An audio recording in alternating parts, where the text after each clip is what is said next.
Hi everyone, Toothany Much Tano here, the internet's busiest music nerd, and it's time for a review of this new Weatherday album, Hornet Disaster. Weatherday is back, the most popular of many musical projects, masterminded by producer, multi-instrumentalist, songwriter Sputnik. This is the Swedish artist's second full-length album under this name, the long-awaited follow-up to 2019's Come In, which at the time instantly landed Weatherday a very passionate and very online cult fan base that were thrilled beyond words for what this record brought to the DIY music scene for the internet age. With seamless fusions of throwback indie and emo, noise and slacker rock too, that all really showcase a serious knowledge for how the genres work. Now, reminder again, it's been 6 years about since the release of the last Weatherday album. Since then, Sputnik has had a lot of time to indulge in other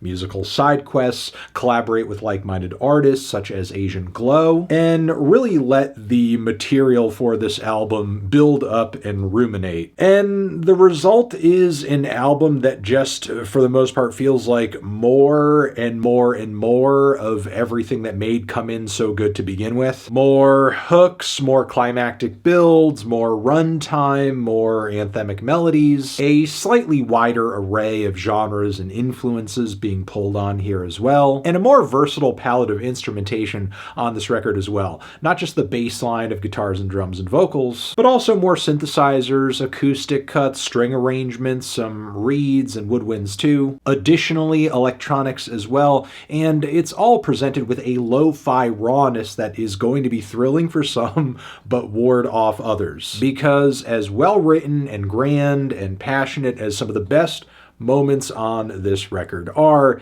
it's also encased in a package of total chaos, with all of these blown out drums, utterly deep-fried guitars, strained vocals, and the occasional scream that emphasizes energy and delivery over pitch and accuracy. So yeah, the sound and presentation of this record alone is going to be enough to turn some people off, especially with its 76-minute runtime. Even as someone who enjoys this record, it does become a challenge after a certain point to continue listening to it, because almost every snare on this thing sounds like a car being smashed with a sledgehammer in a very tiny bathroom. But yeah, it all kind of depends on your tolerance level for distortion, or better yet, whether or not the sound of this album scratches a weird itch in your brain. Not to say it's all harsh and unforgiving though, because there's definitely some beauty behind the rough and abrasive presentation. I would say that stands true for the opening title track of the record, also the following Meanie, or the addictive choruses and math rock guitars at the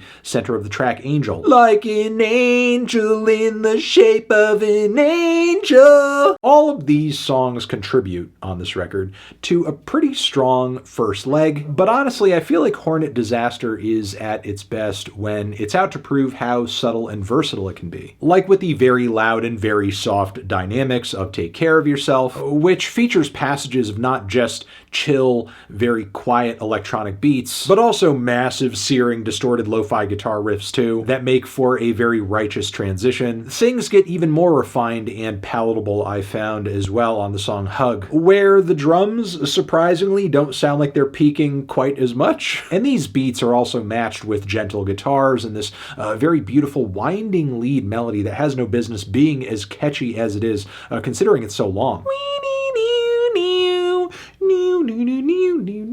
Also, incredibly powerful ending at the end of this track too. Mwah. Song structure. As generally speaking on these tracks, I think Weatherday does a great job of building up a certain kind of momentum when writing and riding it out. We also have a beautiful alt-rock oasis in the middle of the track, Radar Ballet.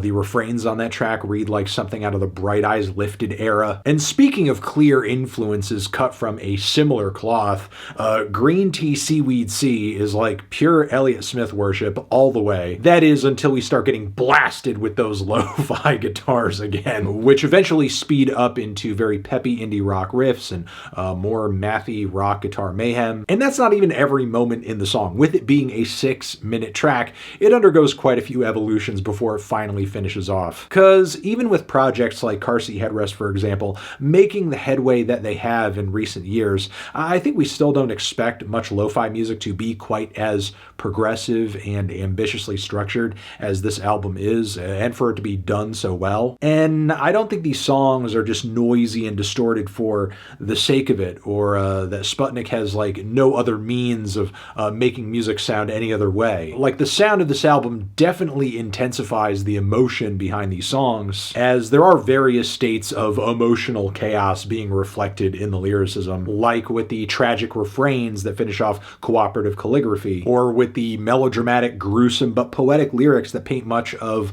Blood Online, especially the final leg, where Sputnik describes this scene in detail where they're writing messages in blood but through the internet. And it's bittersweet because repeatedly across the record, this kind of imagery is matched with, again, very anthemic and very catchy rock songwriting that is shrouded in just, again, nastiness, the very nasty, distorted sound of this record. So this is around the halfway point of a very dense, very long album, but still the rest of the record has some more switch-ups and surprises to offer. Polka is one of the most direct tracks on the album, and it's a really kind of an indie and punk blend and features lyrics in Swedish. Heartbeats also features way more clarity in the mix than I think any other song on this record does. It's the better for it. The bass actually has some palpable low end. Chopland Sedans also takes a surprisingly mellow approach to its sound. Plus, there is a beautifully tender piano outro to this track that I think adds so much to it too. It's just nice to hear that Weatherday's songwriting still has a lot of impact and character to it, even when the volume isn't turned all the way up to 11, which does kind of make me wish that there were more spaces on this record like this one. Kind of feeling the same way about Ripped Apart by Hands 2, which instrumentally kind of comes across like a quirky variation of synth pop on some level, with an acoustic intro and a lot of lyrics that address self-recognition and identity. The strong moments continue to roll in toward the end of the album. The incredibly catchy Tiara is just pure raw emo bliss, and the danceable rock breakdowns on AGATHA'S Goldfish to me read very much like being inspired by The Microphone's Glow Part 2. However, the final track on the record has a fizzled out ending and blown out electro beats that I think don't really fit in with the rest of the LP. And as long as I'm throwing in some critiques, I might as well address what I really feel like is my biggest issue with the record, and that's that it drags on so long, even if maybe on some level it is coming from a place of being inspired by some of the big, lengthy, lo-fi indie classics of the past from bands like Guided by Voices, for example, which I see and I respect that potential connection, but by that same token, for a record like this being as long as it is, I was hoping for more variation, especially on the intensity front, because there are so many tracks consistently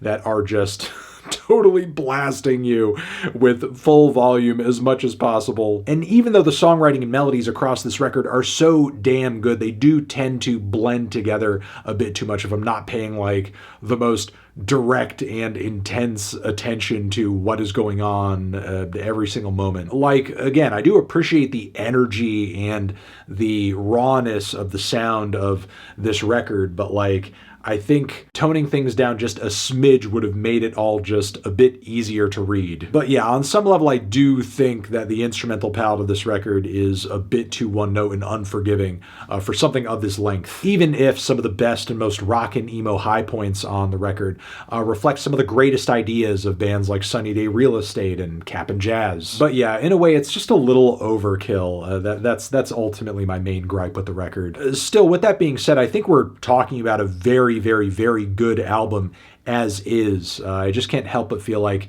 there was an even greater album hidden in here with maybe like a quarter of the runtime shaved off, which is why I'm feeling about a decent 2 strong 7 on this project. Transition, have you given this album a listen? Did you love it? Did you hate it? What would you rate it? You're the best, you're the best. What should I review next? Hit the like if you like. Please subscribe and please don't cry. Hit the bell as well. Over here next to my head is another video to check out. Hit that upper the link to subscribe to the channel. Anthony Fantano, Weatherday, forever.